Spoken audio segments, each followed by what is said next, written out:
पहले ही प्रेडिक्ट कर देता हूं, ये वीडियो मेरा, इसके व्यूज मिलियंस में जाएंगे। हाँ, ऐसा मैंने कभी पहले प्रेडिक्शन दिया नहीं दिया ना, इसमें दे रहा हूं मैं, मुझे मालूम है मिलियंस में जाएंगे। ध्यान दीजिए, इस वीडियो में शेयर मार्केट का संपूर्ण ज्ञान लीजिए। हर आदमी पैसा कमाना चाहता है, बहुत पैसा कमाना चाहता है, आप भी कमाना चाहते हैं। लोग समझते हैं शेयर मार्केट सट्टा बाजार है, नहीं, उसको प्रिडिक्ट किया जा सकता है, उसको एनालाइज किया जा सकता है। उसके अंदर कुछ फिल्टर्स अगर आप सीख गए ना, तो शेयर मार्केट में 22, 25, 24, 28, 32, 35% रिटर्न लेना असंभव नहीं है। आप ले सकते हैं। पहले ये याद करा देता हूं आपको कि मैंने पीछे 5 वीडियो एक के बाद एक लो कॉस्ट मार्केटिंग आइडियाज पे दिए थे। जो मिस हो जाए वो जरूर देख लीजिए। पब्लिक स्पीकिंग पे मेरा एक बड़ा प्यारा वीडियो था, और business yoga with Bhagavad Gita. ये अगर मिस हो, अब बाई चांस में मिस हुए तो चेक कर लीजिएगा। आने वाले समय में एक यूट्यूबर बन के करोड़ों रुपए कैसे कमाया जा सकता है, इस पे एक वीडियो दूंगा। सिख कम्युनिटी पे दूंगा। अभी गुरु नानक देव जी की जयंती आने वाली है, और टेक्सटाइल इंडस्ट्री पे सोच रहा हूं दूंगा। वापस आते हैं, पूरा वीडियो देखिएगा, क्योंकि इसके व्यूज पहले बता रहा हूं मिलियंस में जाएंगे। ये है ऐसा वीडियो, इसमें वो सारे राज खोलने वाला हूं मैं शेयर मार्केट के। एक तो समझना आसान हो जाएगा। स्कैम 92 हर्षद मेहता का पूरा वेब सीरीज आपने देखा होगा। वेब सीरीज में डायलॉग तो सुना है ना आपने, क्या कहते हैं? शेयर मार्केट एक ऐसा गहरा कुआं है जो पूरे देश की प्यास बुझा सकता है। शेयर मार्केट इतना गहरा कुआं है जो पूरे देश की पैसे की प्यास बुझा सकता है, और मैं इस कुएं में डुबकी लगाना चाहता हूं। यानी कि शेयर मार्केट से पूरा देश भी पैसा कमा सकता है, और तो भी सबकी प्यास बुझेगी और पानी और भी रहेगा। पहले समझ लेते हैं कि इन्वेस्टमेंट कितने प्रकार के होते हैं। शेयर मार्केट से पहले एफडी होता है, उसमें 5% का रिटर्न मिलता है, और पैसा अगर डबल करना चाहते हो फिक्स डिपॉजिट पर तो 14 साल लगते हैं। डेट फंड, उसमें भी 5% का रिटर्न मिलता है, 14 साल में पैसा डबल होता है। रियल एस्टेट, उसका रिटर्न नेगेटिव है उसमें रिटर्न मिलता नहीं है, कम हो जाता है आजकल। गोल्ड, उसमें 9-10% तक रिटर्न मिल रहा है। पैसा डबल करना हो तो आपको 8 साल में गोल्ड में भी डबल हो जाता है पैसा। सेविंग्स अकाउंट, इसमें 2 से 3% का रिटर्न मिल रहा है, और आज का रिटर्न अगर कंटिन्यू हुआ तो 24 साल लग जाएंगे पैसा डबल होने में। करंट अकाउंट में कुछ मिलता ही नहीं है। शेयर मार्केट एक ऐसी जगह है जहां 18 से 20% का रिटर्न मिल जाता है। आसानी से लोग 4 साल में पैसा डबल कर सकते हैं, अगर वहां पे टिप और सट्टे की तरह, सट्टा बाजार की तरह काम ना करें। शेयर मार्केट में इन्वेस्टमेंट 2 तरह से होते हैं। एक तो म्यूचुअल फंड हो गया, आप पैसा म्यूचुअल फंड में लगा दो, कोई और आपके पैसे को मैनेज कर रहा है, वो करता रहेगा। और दूसरा, आप सीधा कंपनी के शेयर में पैसा लगा सकते हो। दूसरा तरीका है। तो किस कंपनी के में पैसा लगाना है, कहां पे खरीदना है, शेयर मार्केट में कैसे पैसा इन्वेस्ट किया जाता है, क्यों लोग फेल होते हैं? भारत में केवल 3.25-3.5% लोग शेयर मार्केट में पैसा लगाते हैं। यूएस में 55% लोग लगाते हैं। तो हेडरूम ऑफ ग्रोथ अभी इंडिया में बहुत है शेयर मार्केट में एंट्री करने का। इंडिया में शेयर मार्केट में इन्वेस्ट नहीं करना या लॉस होने के बेसिकली कारण क्या है? एक तो रिस्क एपेटाइट नहीं है लोगों का, नॉलेज नहीं होती लोगों को, डेडिकेटेड कोर्सेज नहीं है इसके ऊपर, और बहुत सारे स्कैंडल और फ्रॉड हो चुके हैं, जैसे हर्षद मेहता और केतन पारेख, बहुत कुछ। लेकिन इसके अलावा भारत में कुछ लोग हैं जो बहुत पैसा कमाए। राकेश झुनझुनवाला, रामदेव अग्रवाल, विजय केडिया, राधाकृष्ण दमानी, इन सब लोगों ने करोड़ों रुपए, अरबों रुपया कमाया शेयर मार्केट से। आप समझिए कि इनके फंडामेंटल्स क्या होते हैं। शेयर मार्केट में अगर चाहिए इन्वेस्टमेंट की किक, इन्वेस्टमेंट की किक, तो तुरंत मांगना छोड़ दीजिए इधर उधर से फालतू की टिप। पहले एक वीडियो बना था, टिप मिलती है रेस्टोरेंट में, टिप मत मांगो, पहले तो समझो, आप सीखो, नॉलेज ले लो। आज मैं 10 पॉइंट पे दूंगा, 10 पॉइंट समझ लो, शेयर मार्केट को समझना आसान कर देंगे, समस्याओं का सारा समाधान कर देंगे। ये 10 पॉइंट समझ लीजिए, गेम चेंजर है। शुरू करते हैं। चलिए पहला पॉइंट लेते हैं। जिस भी कंपनी में पैसा इन्वेस्ट कर रहे हो, उसका business cycle at least 11 years of economic cycle से गुजर जाना चाहिए।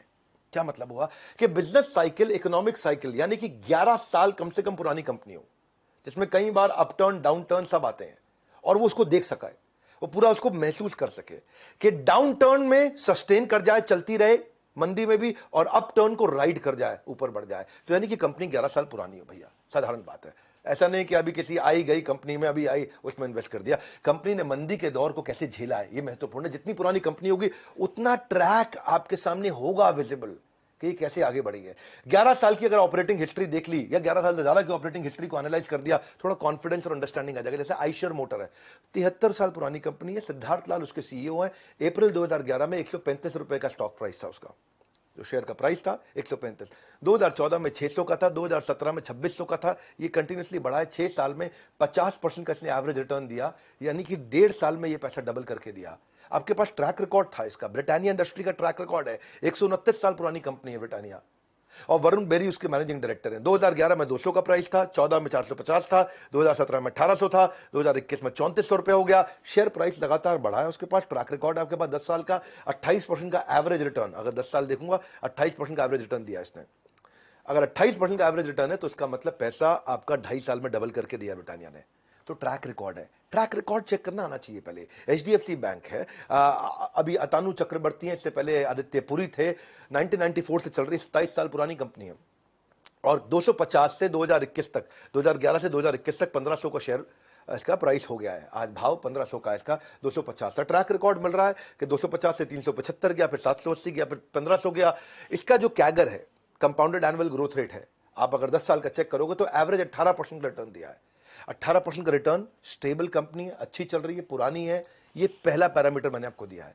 एचडीएफसी ने हर 4 साल में पैसा डबल करके वापस दिया है। अगर चाहते हो एक पॉजिटिव आस, शेयर मार्केट से चाहते हो एक पॉजिटिव आस, याद रखिए कंपनी का इतिहास, उसका 11 साल का कम से कम इतिहास चेक करिए। दूसरा, उसकी ग्रोथ में कंसिस्टेंसी होनी चाहिए। जो जीडीपी, पूरे देश की जीडीपी है, वो जिस रेट पे ग्रो कर रही है उसका डबल ये कंपनी ग्रो करनी चाहिए।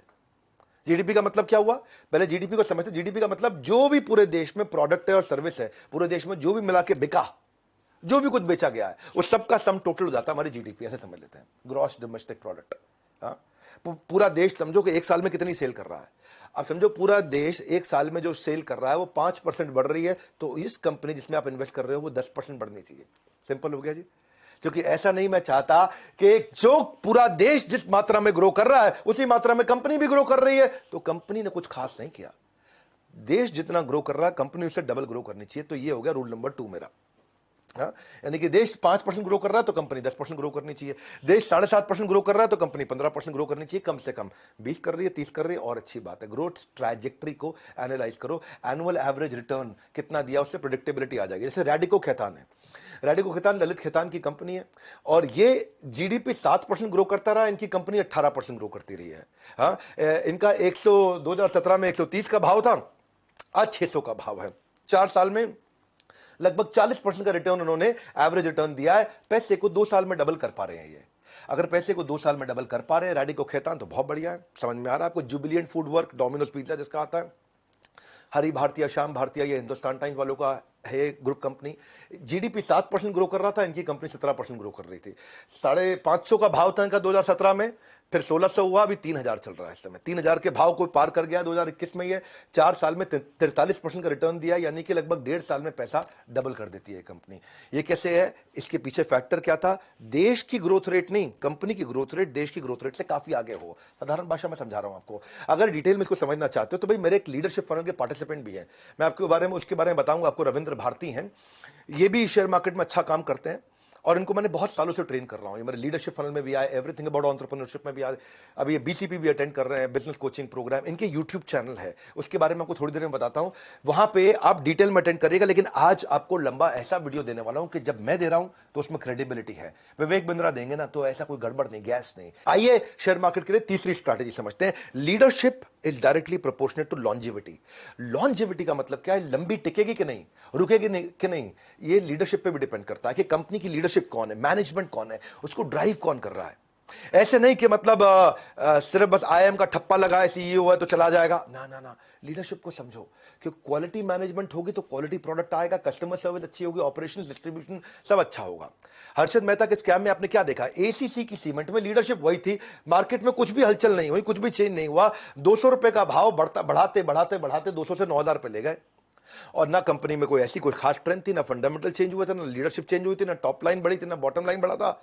बस ऐसे ही बढ़ता चला गया। इसको बोलते पंप एंड डंप, कि हर्षद मेहता पहले पंप करके ऊपर ले जाते और उस भाव पर जाकर के बेच के डंप कर देते, नीचे आ जाता।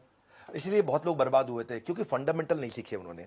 लीडरशिप में आप क्या चेक कर सकते हो? आप थोड़ा उसके बारे में, आदमी के बारे में रिसर्च करो कि उसने कोई एंट्री बैरियर बनाया, उसका बैकग्राउंड चेक करो, उसके ऊपर कोई कोर्ट में केसेस तो नहीं चल रहे हैं, वो इन्वेस्टर के पैसों से कोई खिलवाड़ तो नहीं करता है, उसके ऊपर कोई रेगुलेटरी इशू तो नहीं है, सेबी का या आरबीआई का कोई झगड़ा तो नहीं चल रहा है।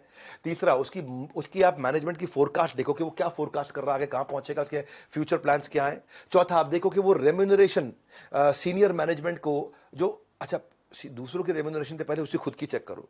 वो सैलरी अलाउंस और जो परक्विजिट होते हैं वो उसके बहाने से खूब ज्यादा पैसा तो नहीं ले रहा है।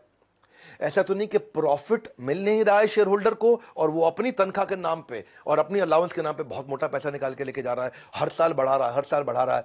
तो उसका मतलब ये थोड़ा सा एक क्वेश्चन मार्क आ जाता है। या फिर जब भी कोई एनालिस्ट कॉल होती है, इस तरह जो लिस्टेड कंपनी है इनमें एनालिस्ट कॉल होती है, आपको जवाबदेही होती है, क्वार्टर ऑन क्वार्टर आपको अपनी रिपोर्ट पे जवाब देना पड़ता है एनालिस्ट कॉल में कि भाई क्यों हुआ इस कंपनी में। तो क्या प्रमोटर यानी कि मालिक यानी कि मैनेजमेंट इन एनालिस्ट कॉल पे अवेलेबल थी या नहीं थी, चेक करो।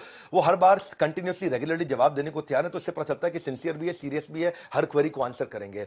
छठा चीज देखो, कई मैनेजमेंट जो है, जो ओनर है कंपनी का, ऐसा बहुत होता है, सुनते हैं ना आप, माल्या का घोटाला, इसका घोटाला, उसका घोटाला, सबके नाम नहीं लूंगा, पर इनमें रिलेटेड पार्टी ट्रांजैक्शन होती है। रिलेटेड पार्टी ट्रांजैक्शन का मतलब क्या है? जैसे मैं हूं, मेरे मामा का लड़का भी है, मेरे चाचा का लड़का भी है, मेरे ताऊ का लड़का भी, मेरी बुआ का लड़का भी है, मेरी मेरी किसी पड़ोसी की लड़की भी है, ये सबको मैंने कंपनी में साथ में वेंडर के रूप में लगा लिया। इनका बिल आता है, इनको पेमेंट करता हूं और इनके अकाउंट से पैसा वापस ले लेता हूं कमीशन देके उनको। उसको क्या बोलते हैं? उसको बोलते हैं, ये बेसिकली फ्रॉड है। ये पैसा साइफन करने का तरीका है कि ऐसे तो कंपनी से पैसा निकाल नहीं सकते, नकली बिल रिश्तेदारियों में जनरेट किया, रिलेटेड पार्टी ट्रांजैक्शन इसको बोलते हैं, आपस में, फ्रेंड्स में, फैमिली में, रिलेटिव्स में। तो ये थोड़ा चेक करना आना चाहिए, ये सब चेक किया जा सकता है। आपको थोड़ा और सिखाएंगे, इसके तरीके सीखना चाहते हैं, मुश्किल नहीं है। आज डिटेल में देने का मेरा मन है, क्योंकि मैं आपको गैस देता नहीं, एक बात रिपीट करता नहीं, बढ़िया दूंगा। मैनिपुलेशन इन अकाउंट चेक करो कि अकाउंट से मैनिपुलेशन तो नहीं हो रहा। इनका ऑडिटर कौन है? बिग फोर है क्या? अर्नस्ट एंड यंग है, केपीएमजी है, पीडब्ल्यूसी है, कौन है? अच्छा इनके पास है क्या ऑडिटर इस समय? और इनकी लीडरशिप में एट्रिशन कितना है? क्या लोग बार बार छोड़ के भाग जाते हैं टॉप लीडरशिप में, या लीडरशिप कंपनी में बहुत जुड़ाव महसूस करती है, अपनापन महसूस करती है लीडरशिप कंपनी के अंदर? वो बड़ा इंपॉर्टेंट है। ऐसा तो नहीं कि अपने पर्सनल शेयर को बार बार प्लेज करके, अपने शेयर्स को प्लेज करके बाहर से उधार ले रहा हो, वो भी दिक्कत है। इसके अलावा चेक करिए कि मैनेजमेंट ईमानदार कितनी है। अगर मैनेजमेंट में इंटेग्रिटी नहीं है, टॉप लीडरशिप में इंटेग्रिटी यानी कि ईमानदारी की कमी है, यानी कि वो बार बार चोरी चकारी और शॉर्टकट और ये सब चीजें अपनाते हैं, तो आपके प्रोडक्ट में कितना भी मार्जिन क्यों ना हो, शेयर होल्डर की जिंदगी बर्बाद। क्योंकि जिस व्यक्ति, जब मैनेजमेंट ही ईमानदार नहीं है, तो कितना भी मार्जिन क्यों ना हो कंपनी में, कोई भी मार्जिन आपको बचा नहीं सकता है। बेईमान आदमी के सामने पर पूरी दुनिया का पैसा भी कम पड़ जाता है। तो मैनेजमेंट बहुत कॉम्पिटेंट होनी चाहिए और पैशन होना चाहिए। तो ये मैंने कुछ चीजें बताई। जैसे आप चेक करते हैं डी मार्ट के जो राधा कृष्ण दमानी है, कितना उनको हमेशा कितना इंटेग्रिटी उनकी हाई मानी जाती है, और 700 रुपए का भाव पर 2017 में था, आज 3300 रुपए पे चल रहा है कि नहीं? यानी कि 40% का रिटर्न दे रहा है। जहां कहा एफडी 4% 5%, सही कंपनी में पैसा लगाना आ जाए आपको, तो 4% की जगह आपका रिटर्न 40% हो जाता है। हर 2 साल में डीमार्ट ने अपने सारे इन्वेस्टर्स के पैसे को डबल करके दिया। डीमार्ट में मैं पूरी केस स्टडी बना चुका हूं यूट्यूब पे, आपको प्रार्थना भी करूंगा जाके उस केस स्टडी को देखिए, क्योंकि वो काफी बुद्धिमान व्यक्ति हैं। राधा कृष्ण दमानी हमेशा देश के टॉप 5 सबसे अमीर, टॉप 10 अमीर लोगों में इनका नाम है, लेकिन फिर भी लोग उनके बारे में जानते नहीं हैं। उनके बारे में जानना चाहते हैं, वीडियो देख लीजिएगा मेरा। इसके अलावा रिलायंस इंडस्ट्री, मुकेश अंबानी बुद्धिमान व्यक्ति हैं, और उनका 460 रुपए का स्टॉक प्राइस जो था, कॉम्पिटेंट लीडरशिप है, तो आज 2100 रुपए का हो गया। 4 साल में 40% के आसपास का उन्होंने ग्रोथ दिया, हर साल पैसा डबल कर देते हैं। 38.5% का ग्रोथ दिया रिलायंस ने अपने सारे शेयर होल्डर को। जितने लोगों ने रिलायंस में पैसा इन्वेस्ट किया, सबके सब काफी अमीर हो गए हैं, सबने बहुत पैसा बचा लिया, कमा लिया है। तो उसका कारण यही है कि अगर लीडरशिप बहुत बुद्धिमान हो, तो लीडरशिप कमा के आपको ले जाएगी। जैसे बजाज फाइनेंस, राहुल बजाज, उनकी कंपनी देखो, 2017 में 1350 पे थी, आज 2021 में 5500 रुपए के भाव पर ट्रेड कर रही है। 4 साल में इसने भी 35% से ज्यादा का रिटर्न दिया। इसका मतलब हर 2 साल में पैसा डबल कर देता है बजाज फाइनेंस। अगर लंबे समय तक चाहते हो शेयर मार्केट में प्रॉफिटेबिलिटी, याद रखिए एक बात, लीडरशिप इज लॉन्जेविटी। प्रॉफिटेबिलिटी कब आएगी? जब लॉन्जेविटी होगी। Leadership is longevity. आपकी लीडरशिप कितनी अच्छी है, जो ओनर है वो कितना बुद्धिमान है और ईमानदारी के साथ, बुद्धिमत्ता के साथ बढ़ाता है। चौथी स्ट्रैटेजी 10 बताऊंगा, बने रहना, सब सीख जाओगे। अगर नए आदमी हो ना शेयर मार्केट में, सब सीखने वाले हो आप। Zero date. कंपनी में कर्जा कितना है चेक करो। ये कंपनी में अगर कर्जा ज्यादा है तो बहुत दिक्कत है, क्योंकि अगर लोन नहीं है, इंटरेस्ट नहीं है, तो प्रॉफिट पे काफी बचता है पैसा आपका। क्योंकि जिन कंपनियों पे कर्जा बहुत ज्यादा है ना, तो बहुत पैसा वो ब्याज चुकाने में चला जाता है, और प्रॉफिट बेचारे इन्वेस्टर्स को मिल नहीं पाता है। तो देश में ऐसी कई कंपनियां हैं जो कर्ज के कारण बैंकरप्ट हुई हैं, बहुत सारी है। भूषण स्टील, 44,000 करोड़ का कर्ज था उसके ऊपर, खत्म हो गया ना भूषण स्टील। लैंको इंफ्रा, ये एक सांसद भी थे हमारे देश में, कौन सी पार्टी के मैं बताऊंगा नहीं, तो 44,000 करोड़ रुपए का लोन था इनके ऊपर।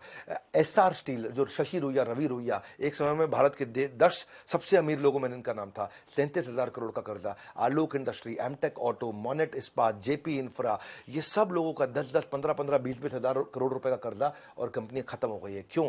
क्योंकि देखो, डेट फ्री कंपनी है ना, उसका पोर्टफोलियो बहुत स्ट्रांग उसको माना जाता है, जिसके ऊपर कर्जा नहीं है। लेकिन जिसके ऊपर कर्जा है, जो खुद कर्जे में डूबा है, तो दूसरे को प्रॉफिट कहां से कमा के देगा?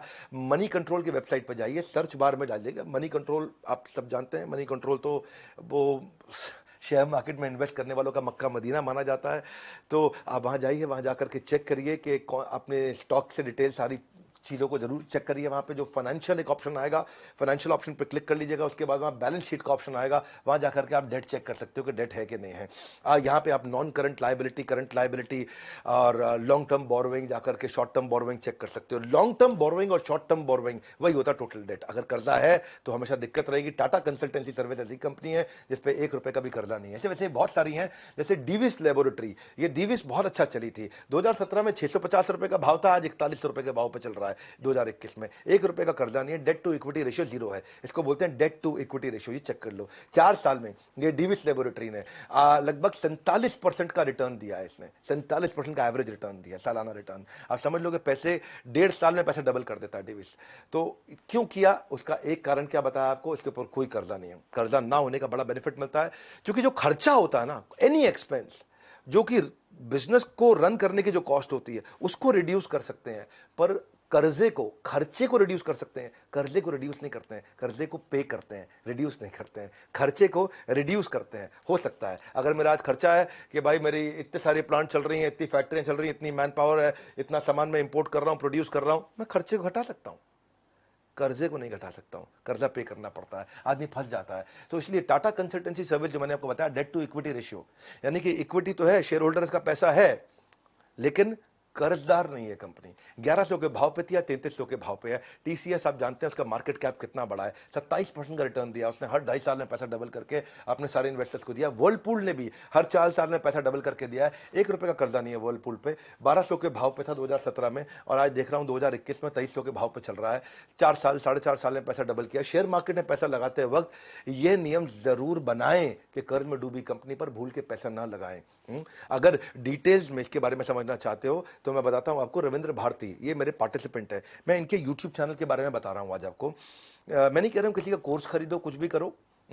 आप कह सकते हैं कि आप रविंद्र भारती को प्रमोट कर रहे हैं। हाँ, कर रहा हूं, बिल्कुल कर रहा हूं, और खुल के कर रहा हूं। रविंद्र भारती को प्रमोट मैं इसलिए कर रहा हूं क्योंकि वो फ्री में आपको बहुत अच्छा नॉलेज मिल रहा है। मेरे को भी तो आपको कुछ चैनल्स बताने पड़ेंगे ना जहां पे ऑथेंटिक आपको नॉलेज मिल जाएगा। मैं सारा दिन तो शेयर मार्केट के वीडियोस बना नहीं सकता, मैं एंटरप्रेन्योरशिप पे तरह तरह के वीडियोस बनाऊंगा। तो आप भारतीय शेयर मार्केट का हिंदी पे और मराठी में चैनल है, आप जाके देख सकते हैं। और इनका प्रमोशन इसलिए भी कर रहा हूं क्योंकि मेरे पार्टिसिपेंट है, हमने इनको ट्रेन करके बिल्ड किया है। पिछले 4-5 साल से हमसे मेंटरिंग ले रहे हैं और ये बड़े अच्छे एसेट लाइट मॉडल पे ये बिल्ड कर पाए हैं।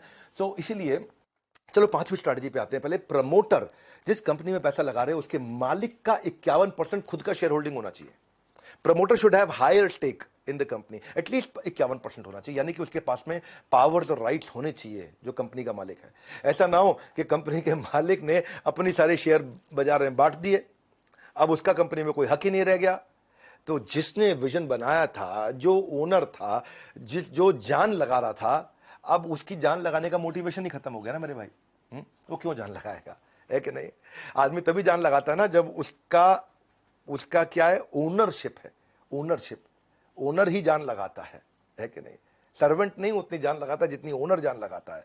ओनर सब खुद भी लगाएगा, दूसरों से भी लगवाता है। अगर उसकी ओनरशिप ही नहीं है, हिस्सेदारी नहीं है कंपनी में, उसका हिस्सा ही खत्म, तो वो जान नहीं लगाएगा। तो इसलिए ये ध्यान रखो कि जो कंपनी का मालिक है उसकी 51% अभी भी हिस्सेदारी बची है कि नहीं बची।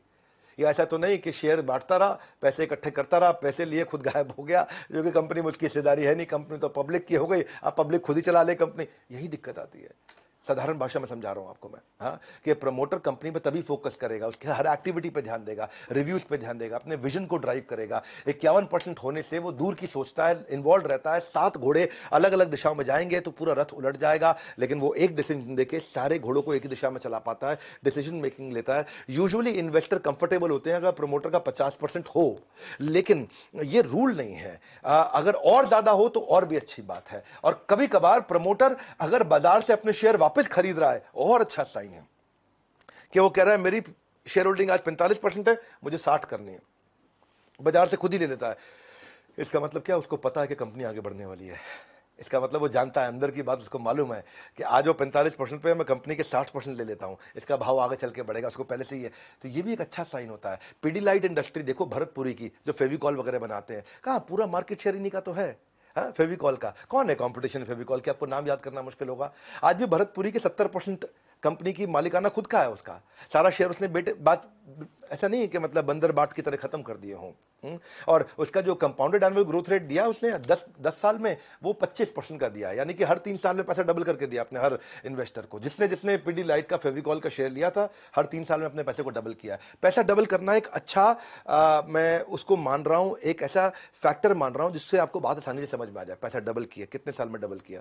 7 साल में किया, 2 साल में किया, 10 साल में किया, 20 साल में किया। इससे आपको अच्छा लगता है कि समझ में आता है। जैसे एक सेरा सैनिटरी वेयर, ये सोमानी फैमिली जो है, विक्रम सोमानी, उसकी प्रमोटर होल्डिंग 55% है, अभी उसने रखी है अपने पास। 51% से ऊपर होना जरूरी रहता है। 10 साल के अंदर उसने 30% का हर साल रिटर्न दिया है, यानी कि 2.25 साल में उसने अपने पैसे को डबल करके दिया है सारे के सारे इन्वेस्टर्स को जिसने उसने पैसा लगाया। बर्जर पेंट में जो कुलदीप सिंह ढींगरा उसके मालिक हैं, सबको पेंट लगा रहे हैं, 10 साल में उन्होंने बड़ा अच्छा रिटर्न दिया, 31% का रिटर्न दिया उन्होंने।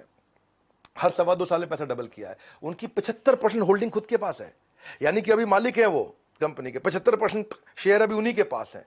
तो इसलिए वो पूरा जोर लगा रहे, पूरी जिम्मेदारी ले रहे हैं। अगर शेयर बाजार में कंपनी के साथ चाहते हैं लंबी पारी चाहिए, अगर लंबी पारी चाहिए तो प्रमोटर के पास 51% से ज्यादा शेयर होल्डिंग होनी चाहिए। हाँ? छठा स्ट्रैटेजी, आप ऐसा करो, चेक करो कि पैट यानी कि प्रॉफिट आफ्टर टैक्स, यानी कि फाइनल मुनाफा, यानी कि नेट प्रॉफिट, उसका हर साल 25% बढ़ना चाहिए। अगर पिछले साल नेट प्रॉफिट 100 करोड़ था तो इस साल 125 करोड़ होना चाहिए। अगर पिछले साल 500 करोड़ था तो 500 करोड़ का 25%, यानी कि 125 करोड़ और बढ़ के इस साल 625 करोड़ होना चाहिए। चेक करो, हर साल 25% प्रॉफिट बढ़ रहा है, इसका मतलब कंपनी में अंदर खाते सब ठीक चल रहा है, सब कुछ बढ़िया है। हर साल क्योंकि प्रॉफिट बढ़ रहा है, इसका मतलब सब ठीक है अंदर, तो उसे पैसा लगा सकते हो। ट्रेंड मिल गया आपको, जब ट्रेंड मिल जाता है ना तो आप ट्रेंड पे पैसा लगा सकते हो। जब भी आपको ना खाली टिप पे पैसा नहीं लगाना है, ट्रेंड पे लगाना है। जब कंपनी के स्टॉक खरीदो तो 4 साल के नेट प्रॉफिट, 5 साल, 6 साल, 8 साल, 10 साल के नेट प्रॉफिट को एनालाइज करो। अगर 25% बढ़ रहा है, यानी कि टोटल रेवेन्यू जितना पैसा आया उसमें टोटल खर्चा जितना पैसा गया माइनस कर दो, और जो प्रॉफिट आया वो बढ़ रहा है कि नहीं बढ़ रहा। टाइटन ग्रुप है, टाइटन ग्रुप 2020 में उनका प्रॉफिट 346 करोड़ था। इस साल जब 2021 में उनका प्रॉफिट 564 करोड़ था, 62% ग्रोथ हुआ। तो जो उनका पिछले साल 1000 पे उनका शेयर मूव कर रहा था, वो इस बार 1600 पे किया। 60% उनका भाव बढ़ गया अपने आप ही, तो 60% का रिटर्न हो गया। तो वैल्यूएशन जो है ना, it is slave of earning. कितने का मार्केट में वैल्यूएशन देगा उसको, वो कितना कमा रहा है उस पर डिपेंड करता है। तो प्रॉफिट चेक करो भैया। टाइटन कंपनी बहुत बढ़िया प्रॉफिट कमाया और बड़ा अच्छा मार्केट में भाव भी बढ़ा। तो जिसने बेचारे ने 1 लाख रुपए लगाया था, 1 साल में उसका पैसा 1,60,000 रुपये हो गया। बहुत बढ़िया ग्रोथ दिया टाइटन ने। ये ना प्रॉब्लम ये आती है कि शेयर बाजार में लोग आपको ना असली बात नहीं बताता है कोई। क्यों? क्योंकि उनको ना बीच में कमीशन बाजी होती है, 2% उनको ब्याज मिलता है। इस चक्कर में आपका पैसा इधर भी लगवा दे, उधर भी लगवा दे, यहां भी लगवा दे, वहां भी लगवा दे। राइट ट्रेनिंग होती नहीं है। हर आदमी को 1%, 2% ब्याज है, वो बार बार लगवाना चाहता है, क्योंकि आपने सही जगह लगा दिया तो आप चुपचाप बैठ जाओगे टाइट होके। इसलिए वो चाहता है आपको बार बार हलचल में रखे, कुछ ना कुछ लगवाता रहे, निकलवाता रहे, कमाता रहे, लगवाता रहे सर। लेकिन आप बढ़िया कंपनी में लगा लिया आपने। ये फिल्टर मैंने आपको बताया, आप ये फिल्टर चेक कर लेना और इसकी हिस्ट्री खोल के चेक कर लेना। नीचे कमेंट बॉक्स में आपसे मिल लूंगा, आपको समझ में आ जाएगा कि भाई साहब इस फिल्टर के बाद हर आदमी को 24 से 30% की गारंटी रिटर्न आ जाएगी अपने आप। ये फिल्टर लगाने आने चाहिए आपको। ये सारे फिल्टर आजकल अवेलेबल है, फ्री में अवेलेबल है कि नहीं? आप वर्ल्ड पूल को देखो, 92 करोड़ से 130 करोड़ पे आया, थोड़ा सा प्रॉफिट बढ़ा उसका, प्रॉफिट बढ़ते ही ग्रोथ 41% हुआ उसका, देखा भाव भी बढ़ गया उसका। ये आपका जो भाव बढ़ेगा वो भाव किससे बढ़ता है? प्रॉफिट का बड़ा रोल है। ऐसी ही कंपनी थी सिंजीन इंटरनेशनल, ये यहां कोई जॉनथन नाम के एक जेंटलमैन 120 करोड़ से 160 करोड़ पे गए एक साल में। प्रॉफिट के अंदर 33% बढ़ा उनका, तो उनका पीछे भाव भी बढ़ गया। 2020 में 330 रुपए का भाव था, आज 580 का भाव है। अच्छा ग्रोथ दे रहा है ये भी। किसी कंपनी से आपको प्रॉफिट चाहिए, जब आपको प्रॉफिट चाहिए परमानेंट, और अगर आपको चाहिए, खुद को चाहिए प्रॉफिट परमानेंट, तो नेट प्रॉफिट बढ़ना चाहिए 25%। परमानेंट परसेंट मिलते जुलती बात हो गई तो आप ये देखो 25% से ग्रोथ होना चाहिए। और इसको डिटेल में समझना है तो इसकी ट्रेनिंग अटेंड करो, लर्निंग लो, आप इसके बारे में सीखो। नहीं सीखोगे तो बात नहीं। मैं भी सीखता हूँ, खूब सीखता हूँ, खूब लर्निंग्स लेता हूँ, खूब लर्निंग्स देता हूँ। वहीं से बात बनती है, मैं खुद एंटरप्रेन्योर हूँ, मैं एक ट्रेनर नहीं हूँ। आज एक बहुत बड़ी, बहुत लार्ज सेटअप की एक ऑर्गेनाइजेशन को ड्राइव कर रहा हूँ, एज ए सीईओ उसको चला पा रहा हूँ, क्योंकि बिजनेस एक्यूमेंट है, बिजनेस इंटेलिजेंस है, तभी आप ड्राइव करते हैं। सातवीं चीज, सातवां फिल्टर जो ध्यान दे, कंपनी का रेवेन्यू और उनकी यूनिट सेल्स, ये दोनों बढ़नी चाहिए। कम से कम 10 से 15% रेवेन्यू भी बढ़े, यूनिट सेल्स भी बढ़े। रेवेन्यू का मतलब क्या हुआ? जो टोटल सेल हुई है कंपनी में, हाँ, जो टोटल माल बेचा है, वो इस साल 100 रुपए का बेचा है, तो अगले साल 20% 120 रुपए का बेच रहे हैं कि नहीं बेच रहे हैं? अगले साल 120 की कमाई होनी चाहिए, इस साल 100 की हुई है तो। लेकिन इसमें एक और चक्कर है, ऐसा नहीं हो कि खाली प्राइस बढ़ा दिया तो 100 का माल 120 में बिक गया। ये भी चेक करना है यूनिट सेल्स भी बढ़ रही हो। यूनिट सेल्स का मतलब क्या है? देखो इनका 100 रुपए का ही माल बिकता है जी हर साल, तो वेरी गुड। तो फिर इस बार 120 कैसे हो गया? उन्होंने क्या किया जी, 10 रुपए की चीज 12 रुपए की कर दी, तो 100 रुपए का 120 हो गया। प्राइस बढ़ाना नहीं, केवल यूनिट भी। अगर दोनों चीजों से बढ़ रहा हो तो और अच्छी बात है। यूनिट का मतलब है पिछले साल 1 लाख गाड़ी बेची, इस साल 1,20,000 गाड़ी बेची, 20,000 गाड़ी भी फालतू बेची, तो रेवेन्यू भी बढ़ना चाहिए और यूनिट जितनी आइटम बेच रहे हो वो आइटमें भी बढ़नी चाहिए। जब ये आइटम भी ज्यादा बिक रही है और पैसा भी ज्यादा आ रहा है, तब ये कंफर्म हो जाएगा हाँ इसमें कोई झोल नहीं है बीच में। नॉन ऑपरेशनल इनकम नहीं कह रहे, ऑपरेशनल इनकम जो धंधे से इनकम आती हो। कई इनकम कैसी है? प्रॉपर्टी बेच दी, इनकम आ गई, वो दिखा दिया जी, है जी, ताकि भाव चलता रहे। हाँ, आपने ऐसा कुछ कर लिया, कर्जा ले लिया, इनकम आ गया, अब इसको इनकम की तरह बाई चांस ट्रीट कर लिया, तो अब आम आदमी के समझ में नहीं आता है। इसीलिए मैं बोल रहा हूं ये कि भाई ये पैसा कहां से आया कंपनी में, आप इसको सीख सकते हो, आप इसको बैलेंस शीट में देख सकते हो। और इसको जब जैसे चेक करोगे कि दोनों चीजें ग्रो कर रही है, जैसे मारुति है, मारुति ने 2014 में 10 लाख गाड़ी बेची, 2015 में 11 लाख गाड़ी बेची, 2016 में 13 लाख गाड़ी बेची। हर साल गाड़ी भी ज्यादा बेची और हर साल 10% 11% गाड़ी भी ज्यादा बेची और हर साल रेवेन्यू भी ज्यादा हुआ। रेवेन्यू ज्यादा हुआ, कुछ और भी हो सकता है, लेकिन गाड़ी ज्यादा बेच के रेवेन्यू ज्यादा हुआ तो कंफर्म हो गया कि मारुति ठीक चल रही है भैया। 50% मार्केट शेयर लेकर के बैठी हुई है। जो 1250 का उसका स्टॉक प्राइस हुआ करता था, वो 2017 में 6500 पे गया, लगातार बढ़ता रहा है मारुति। 6 साल में लगभग 30% के आसपास रिटर्न दिया था पीछे मारुति ने, और 2.5 साल में पैसे को डबल कर दिया था। तो उसकी शेयर की कीमत आसमान चढ़ेगी जिस कंपनी की सेल हर साल 10-15% 20% बढ़ेगी। आसमान चढ़ेगी 20% तक अगर सेल बढ़ेगी। ये सिंपल फॉर्मूलाज हैं, इन सिंपल फॉर्मूलाज को याद रखिए। गोदरेज कंज्यूमर प्रोडक्ट्स हैं, गोदरेज के बहुत कंज्यूमर प्रोडक्ट्स आते हैं। निसाबा गोदरेज उसकी 6%। ये 2020 में 9,057 करोड़ का 9,057 करोड़ का टर्नओवर था। 21 के अंदर ये 11,000 करोड़ हो गया टर्नओवर। तो टर्नओवर बढ़ा, 22% बढ़ा, 20-22% टर्नओवर बढ़ गया। जैसे ही बढ़ा उसका स्टॉक प्राइस भी अपने आप बढ़ने लग गया। तो टर्नओवर भी बढ़ना चाहिए और यूनिट, जितना माल बेचा, तेल कितना बेचा, 1 लाख बोतल बेचा, इस साल 1,20,000 बोतल बेचा। ये दोनों चीजें कंफर्म होते ही आपको आसान हो जाएगा। सफल इन्वेस्टमेंट उस कंपनी में होगा जिस कंपनी में वॉल्यूम ग्रोथ और सेल्स रेवेन्यू दोनों का 20% तक होगा। ये दोनों को बढ़ना चाहिए, दोनों। और अगर डिटेल्स इसके बारे में समझना चाहते तो और लर्न करिए, इसको सीखिए। हमने भी शेयर मार्केट के कोर्सेज बनाए हैं, और अगर फ्री में अटेंड करना है तो भारतीय शेयर मार्केट के मैंने आपको चैनल बताए थे, ये चैनल मैं आपको दे दूंगा डिस्क्रिप्शन वगैरह में, आप इसको जाके सब्सक्राइब करके थोड़ा सीख लो। और 8वीं strategy, net operating cash flow. Net operating cash flow का मतलब है आपकी कंपनी में हर साल जो कैश आता है, ऐसा नहीं माल बेच रहे हो उधार पे बेचते जा रहे हो, कैश आ नहीं रहा। 20% कैश फ्लो हमेशा बढ़ना चाहिए, हर साल 20% कैश फ्लो बढ़ रहा हो। जिस कंपनी का जाके चेक कर लो, इसके तरीके सिखा देंगे आपको कैसे चेक करना है जाकर के। ये ऐसा नहीं है कि आपको कंपनी में फोन करके पूछना, कंपनी झूठ बोल देगी। ये चीजें पब्लिकली अवेलेबल है, लिस्टेड कंपनी का डेटा अवेलेबल होता है। नेट ऑपरेटिंग कैश फ्लो का मतलब क्या है कि जो बिजनेस से कैश आता है, इसको बोलते हैं ऑपरेशंस का कैश। कंपनी में कैश 3 तरह से आता है। माल बेचा तो कंपनी में कैश आया। दूसरा क्या है? इन्वेस्टमेंट से कैश आता है। आपने अपनी एसेट बेच दिए, म्यूचुअल फंड बेच दिए तो भी कैश आ गया। आपने अपनी गाड़ी बेच दी, अपनी बिल्डिंग बेच दी, मकान बेच दी तो भी कैश आ गया। तीसरा है लोन ले लिया तो कैश आ गया। 3 प्रकार से आता है। हम कौन से कैश की बात कर रहे हैं? हम बिजनेस से कैश की बात कर रहे हैं, लोन के कैश की बात नहीं कर रहे। अपने घर बार को बेच के कैश लाना, उसकी बात नहीं कर रहे हैं। जो जेन्युइन कैश है वो बिजनेस से आता है। अगर बार बार लोन लेना पड़ रहा है, कर्जा लेना पड़ रहा है, इसका मतलब तो कोई लफड़ा है भैया। इसका मतलब कोई दिक्कत भी हो सकती है कंपनी में, तो उसको चेक करना चाहिए। इसे मैं बता रहा हूं, 10 स्ट्रैटेजी दे रहा हूं, ये 8वीं चल रही है। बहुत ज्यादा ऐसा बोरो ना करना पड़े, जरूरी है। डॉक्टर रेड्डी लैब, ये कलाम सतीश रेड्डी की कंपनी है, डॉक्टर रेड्डी लैब। ये कलाम अब्दुल कलाम नहीं है, कलाम सतीश रेड्डी इनका नाम है। 2020 में 4,000 रुपए के भाव पे चलता था ये, 2021 में 5,000 का हुआ, 25% की इसने रिटर्न दी। क्योंकि इसका net operating cash flow 3,000 crore था, वो 3,600 करोड़ हुआ। तो उसका सीधा सीधा असर आया कि भाई धंधे से 3,000 करोड़ का कैश आया था और धंधे से 3,600 करोड़ का कैश आया इस बार। तो कितना बढ़िया आप कैश फ्लो इंप्रूव कर रहे हैं। देखो 3 अलग अलग चीजें होती हैं। एक होता है सीजीपी बोलते हैं इसको। सी का मतलब है कैश, जी का मतलब है ग्रोथ, मतलब सेल कितनी हो रही है, और पी का मतलब है प्रॉफिट, मतलब फाइनल बचता कितना है जेब में। यह हो सकता है कि आप सेल कराओ लेकिन उधार में कराओ, कैश नहीं आया। यह हो सकता है कि आपका कैश तो आ रहा है पर सेल नहीं बढ़ रही, तो ग्रोथ नहीं हो रही। यह हो सकता है आपके पास कैश भी आ गया, सेल भी बढ़ रही है, लेकिन मुनाफा नहीं हो रहा है क्योंकि आपको सही दाम नहीं मिल रहा बाजार से। तो कैश, ग्रोथ, प्रॉफिट, ये तीनों होने चाहिए आपके पास में, है कि नहीं? जब ये तीनों रहते हैं तो आप समझ सकते हैं कि भाई आप ठीक रहेंगे। ये मैंने आपको बड़ी इंपॉर्टेंट चीजें सारे बताई। ये सीजीपी ट्रिनिटी है, ये ट्रायंगल है, ये मैं सालों साल से सिखा रहा हूं। और यही चीज भारती ने चेक करी जाकर के, और जब इसने भाई ने चेक करी तो क्या हुआ, आज आप देख रहे हैं कि ये हजारों लाखों लोग इससे भाई से सीखने आते हैं। कई लोगों को सिखा भी चुके हैं ये। हाँ, ये एशियन पेंट्स है, आप एशियन पेंट्स को जाकर चेक करो, चोकसी इनकी कंपनी के चेयरमैन है। 1800 के भाव पे चल रहा था ये 2020 में, इस साल 2600 पार कर गया था।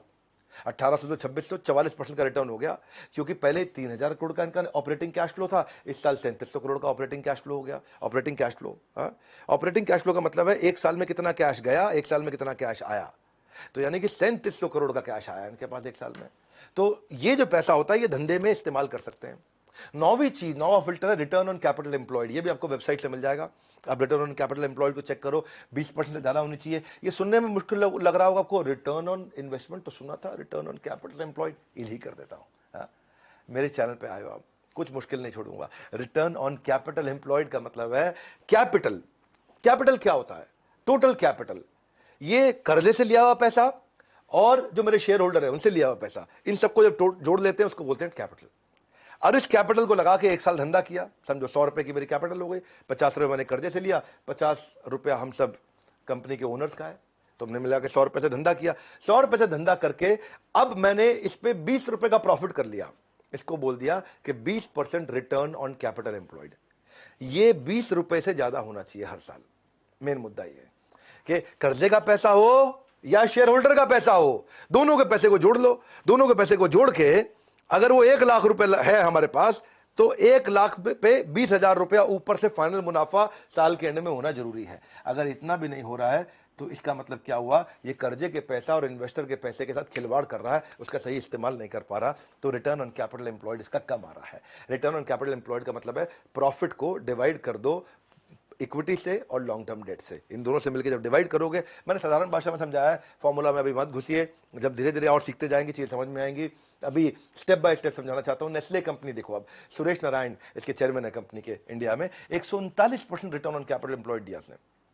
यानी कि इनके पास 100 रुपया था, एक साल सबका मिला के सबका जोड़ के उससे 139 रुपया कमा लिया इन्होंने। बहुत अच्छा किया, 20% होना चाहिए था, 139 कर लिया। इसी कारण अगर आप देखोगे 6600 के भाव पे ये ट्रेड कर रहा था बाजार में, आज 18,000 का भाव हो गया इसका। 4 साल में इसने बहुत बड़ी ग्रोथ दी है, 2.5 साल में पैसा डबल करके दिया अपने सारे के सारे जितने इसके इन्वेस्टर्स थे। टीसीएस बहुत बढ़िया काम करता है, एक तो कोई कर्जा नहीं लेता, और जो भी रिटर्न ऑन कैपिटल, जितना भी कैपिटल इसके पास है उस पे 50% के आसपास रिटर्न दे रहा है। इसीलिए 1100 के भाव से 3300 के भाव पे आ गया है, बड़ा अच्छा ग्रोथ दिया है सबको। ऐसे बहुत सारी कंपनीज हैं, पर अब ये थोड़े मुश्किल फॉर्मूलाज हैं जो अभी मेरी बात समझ में नहीं आएगी, इसलिए मैं कह रहा था कि आप अच्छे यूट्यूब चैनल्स पे जाइए, वहां जाके सीखिए। फाइनली 10वां दे रहा हूं, ये बड़ा काम का रिटर्न ऑन इक्विटी, इजी कर देता हूं आपको। ये भी 15% होनी चाहिए। रिटर्न ऑन इक्विटी में मतलब इसमें कर्जे का पैसा नहीं है, ये केवल इन्वेस्टर्स का पैसा है, इसमें कोई डेट नहीं है, लोन नहीं है, शेयर होल्डर्स के द्वारा इन्वेस्ट किया गया फंड। और जो शेयर होल्डर, जैसे कोई शेयर होल्डर होता है, कोई 2% शेयर ले लेता है आपकी कंपनी का, कोई 1% शेयर ले लेता है, आपको पैसा दे देता है, या स्टॉक मार्केट में, बॉम्बे स्टॉक एक्सचेंज में आप शेयर खरीद लेते हो, शेयर होल्डर हो गए। या आपके चाचा ने भी पैसा लगा दिया कंपनी में, ले बेटा 20% पैसा मेरा डाल दे कंपनी में। रिश्तेदार भी कर सकते हैं, बाजार में भी हो सकता है, कोई वेंचर कैपिटल हो सकता है, प्राइवेट इक्विटी हो सकता है, और उनके पैसे पे 15% का ग्रोथ होना चाहिए। तो ये सारे के सारे फॉर्मूला आपको आजकल वेबसाइट पे फ्री में अवेलेबल है, इसके लिए किसी को पैसा देने की जरूरत नहीं है, आपको किसी के पास जाने की जरूरत नहीं, सब फ्री में अवेलेबल है। शुरुआत कर दो, सीखना शुरू कर दो, फ्री में सीखने को मिल जाएगा, बिना पैसा लगाए सीखने को मिल जाएगा। और रिटर्न ऑन इक्विटी का मतलब हुआ कि भाई इसमें फाइनल प्रॉफिट को मैं शेयर होल्डर की इक्विटी से डिवाइड करके देख लूं, ये न्यूमरेटर डिनोमिनेटर है। एशियन पेंट्स को चेक करो, ये 48% का रिटर्न ऑन इक्विटी दे रहा है, तो इसीलिए 500 के भाव से 2600 के भाव में पहुंच गया। ये बहुत अच्छा काम किया इसने भी। डाबर अमित बर्मन की कंपनी है, ये भी अच्छा रिटर्न ऑन इक्विटी 23% दे रही थी, 100 रुपए में डील कर रहा था, ठीक ठाक किया इसने, 100 से 580 पे गया। मैं सारे के सारे एग्रेसिव कंपनी नहीं दिखा रहा हूं आपको। डाबर ठीक ठाक ग्रो करी है, 17% ग्रो करी है डाबर। ऐसा नहीं कि हर एक दिखा दूं आपको 30% 40%। डाबर का ग्रोथ 17% हुआ है पिछले 2011 से समझो आप 2021 तक। तो अब ओवरऑल समझते हैं, सेंसेक्स भी तो ग्रो कर रहा है, आप सेंसेक्स पे भी पैसा लगा सकते हो। 2011 में सेंसेक्स 19,000 पे चल रहा था, आज 2021 में 50,000 पे चल रहा है, तो सेंसेक्स ग्रो किया। आप सेंसेक्स से पैसा लगा दो कि 19,000 से 50,000 हो गया भैया 10 साल के अंदर, है कि नहीं? 10 साल में सेंसेक्स 10% का ग्रोथ दिया, कितना ग्रोथ दिया? हर साल 10% का ग्रोथ दिया सेंसेक्स ने। तो सेंसेक्स में पैसा लगा दोगे तो आप भी 10% ग्रो कर जाओगे। लेकिन अगर अच्छे इंडिविजुअल कंपनी पे लगाना सीख गए तो आपको 10% नहीं, आपको एवरेज रिटर्न 22, 24, 26% तक मिल सकती है आराम से। तो ये फर्क है। सेंसेक्स पे लगाना भी सेफ है, कोई समस्या नहीं है, लेकिन अगर सही स्टॉक चूज करके लगाया तो आपको बाजार में जो रिटर्न 4, 6, 8, 10, 12% होते हैं वो अपने आप 24, 26, 28% तक मिल जाते हैं। पर प्रॉब्लम क्या है, लोग चाहते हैं कि शेयर मार्केट में आज पैसा लगाया है और कल डबल होके मिल जाए, परसों डबल होके मिल जाए। वो लालच है और वो खतरनाक हो जाता है, वहां से बात बनती नहीं है। और ये सब बातों में भी आपका ब्रोकर आपको सही बात नहीं सिखाता है। आपका म्यूचुअल फंड एडवाइजर, आपका इंडिपेंडेंट फाइनेंशियल एडवाइजर, आपका वेल्थ मैनेजर, उसके कारण बड़ा सिंपल है, क्योंकि उनको ना 2% कमीशन मिलती है इसमें। आपसे 100 रुपए लगवाते हैं तो 2 रुपए उनका हो जाता है, उसमें 1 रुपया उनका हो जाता है। कहीं 50 पैसे, कहीं 1 रुपया, कहीं 2 रुपया, अलग अलग चीजों में अलग अलग है। तो इसीलिए वो ये चीजें छुपी रहती हैं। ये फंडामेंटल्स नहीं मिलते हैं आपको। जो मैंने 10 फंडामेंटल दिए हैं, अगले कई सालों तक काम आएगा। ये आपको एक्सपर्ट आदमी को भी काम आएंगे और नए आदमी को भी काम आएंगे, जो फंडामेंटल दिए हैं। मतलब ये मैंने आपको ना बिल्कुल लास्ट का मक्खन निचोड़ करके दिया है आपको मैंने। मैं भी अगर शेयर मार्केट की इन्वेस्टमेंट के बारे में सीखता हूं, पढ़ता हूं, मेरे विचार में सब चीजें फ्री में यूट्यूब पे भी अवेलेबल है, पर आपको पता होना चाहिए किससे सीखना है। वैसे मैं जिस रविंदर की बात मैंने करी है, ये महाराष्ट्र के पुणे के पास एक गांव से बहुत गरीब इंसान हुआ करते थे। मतलब गरीब कहने में आर्थिक रूप से गरीब मानिए, गरीब तो नहीं थे, आर्थिक रूप से गरीब मान लीजिए। 17 साल का एक्सपीरियंस हो गया उनको। 11वीं क्लास से इन्होंने शेयर मार्केट पे काम शुरू किया था। कर्ज में डूबे हुए एक किसान के बेटे थे ये, और ट्रेडिंग की दुनिया में आज अपना नाम कमा रहे हैं। आज ये मेरे साथ में सालों से, कई सालों से मुझसे ट्रेनिंग लेते आ रहे हैं। भारतीय शेयर मार्केट इंस्टीट्यूट भी इन्होंने बनाया। और दिनेश ठक्कर जो चेयरमैन है एंजल ब्रोकिंग के, उन्होंने इनको number 1 stock market training institute का अवार्ड भी दिया है। वैसे जी मीडिया से भी इनको कुछ अवार्ड मिले हैं। लगभग 1.25 लाख स्टूडेंट्स को ये पढ़ा चुके हैं। तो अपना जीवन स्टॉक मार्केट में इन्होंने खपाया, तभी करोड़ों का बिजनेस ये खड़ा कर पाया। सो आप इनके दोनों चैनल देख सकते हो। आप मराठी भाषी हो या हिंदी भाषी, स्टॉक मार्केट की नॉलेज मिल जाएगी अच्छी खासी। तो ये आप कर सकते हैं। और लेकिन अगर आप स्टॉक मार्केट में बिजनेस नहीं करना चाहते, इन्वेस्ट नहीं करना चाहते, आप अपने बिजनेस को ग्रो करना चाहते हैं, जो भी आप कर रहे हैं, तो उसको करने के लिए हमने इस समय ना बहुत सारे प्रॉब्लम सॉल्विंग कोर्सेज को हमने यूनिट्स में कन्वर्ट कर दिया है। आपको यूनिट समझाता हूं बिजनेस कोचिंग प्रोग्राम के साथ। ये दुनिया का सबसे अफोर्डेबल प्रोग्राम है। 10 रुपए घंटे से कम के अंदर हम लोग सबको पर्सनल कोच दे रहे हैं, हैंड होल्डिंग सपोर्ट दे रहे हैं, बंडल्ड वैल्यू पैक दे रहे हैं, फाउंडेशनल कोर्स दे रहे हैं, स्पेशलाइज कोर्स दे रहे हैं। हर एक को सेम चीज नहीं, फाउंडेशनल अलग है, स्पेशलाइजेशन अलग है। अगर आप स्टूडेंट है तो आपको 21st सेंचुरी स्किल क्या चाहिए, एंटरप्रेन्योर 21st सेंचुरी स्किल क्या चाहिए। एक में 16 कोर्स है, एक में 14 कोर्सेज हैं। Low cost digital marketing ideas क्या हो सकते हैं बिजनेस ग्रोथ के, उसमें 12 कोर्स बनाए हमने। बिजनेस अपने सेल्स को कैसे बढ़ाया जाए उसके ऊपर हमने लगभग 8 कोर्सेज बनाए। बिजनेस को स्केल कैसे करते हैं उस पर हमने 10 कोर्सेज बनाए हैं। रिटेल बिजनेस के लिए हमने 8 कोर्सेज बनाए। ऑपरेशनल एक्सेलेंस मैन्युफैक्चरिंग के लिए 8 कोर्सेज बनाए हैं। फंड रेज करना है, फाइनेंस सीखना है, उसके ऊपर 5 कोर्स बनाए हैं। बिजनेस ऑटोमेट करने पे 6 कोर्स बनाए हैं। अपनी सेल्स को डबल करने में, प्रोडक्टिविटी बढ़ाने में, मनी मैनेजमेंट के ऊपर, डिजिटल मार्केटिंग पे, एचआर पे, एम्प्लॉय पे, एचआर अगर आप सीखना चाहते हो तो उस पर भी 5-6 कोर्सेज बनाए हुए हैं। ये नंबर को ना स्क्रीनशॉट ले लो आप इसका, 1 मिनट रोक करके वीडियो को पॉज करो, इसका स्क्रीन, इस पे फोन करके पता करो कि मैं 8 रुपए घंटे पे, 5 रुपए घंटे पे पर्सनल कोच ले सकता हूं जो मेरे बिजनेस को ग्रो करने में मेरी मदद करेगा। शेयर मार्केट का ये अब तक का सबसे वैल्यूएबल वीडियो था। इस वीडियो को सबको शेयर कर दो जिनको शेयर मार्केट को सीखना है, समझना है। इसमें मैंने लगभग संपूर्ण ज्ञान दे दिया है। इसके बाद हर चीज इसी के अंदर कवर हो जाती है अगर आप इस वीडियो को ध्यान से देखें। कमेंट बॉक्स में आपको देखने, आपकी राय जानने आ रहा हूं मैं। वीडियो को जरूर शेयर करिएगा। सबसे वैल्यूएबल वीडियो था आज तक का शेयर मार्केट पे। हमारे साथ जुड़े रहने के लिए वर्ल्ड के नंबर 1 एंटरप्रेन्योर यूट्यूब चैनल को आके सब्सक्राइब करने और करवाने के लिए आप सबका हृदय की गहराई से प्रेम पूर्वक बहुत बहुत धन्यवाद।